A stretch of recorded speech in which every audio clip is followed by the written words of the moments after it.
Hello mga kaputri! For today's video ay samahan niyo man ako magluto ng isa na namang mura at matipid na ulam recipe. For sure ako na magugustuhan to ng mga kids nyo. Best tong pambaon at pwede din lutuin pag may handaan. Tara, samahan niyo ako magluto ng rellenong itlog. Ano, Gigi na yan?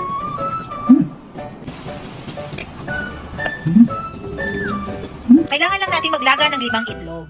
Pakuluan yan sa loob ng 15 minutes and sa isang kawali ay maglagay na nga tayo ng 1/4 ng iniling. Na natin ilagay ang ating bawang at sibuyas. Haluin mabuti hanggang mag-mix-mix na lahat ng ingredients. Then isunod na natin ang ating carrots. Timplahan ng oyster sauce, paminta, at konting toyo. Pwede na natin ilagay ang ating kinchay. Ahunin na natin to, iset aside muna natin at i-cool down.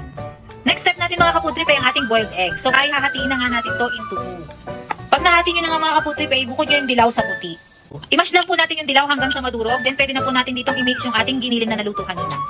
Pag nailagay na po natin lahat ng giniling, pwede na po natin to i-mix-mix. Ito na po yung kanyang texture. Next, kunin na po natin yung puti ng itlog at lagyan na po natin ng giniling.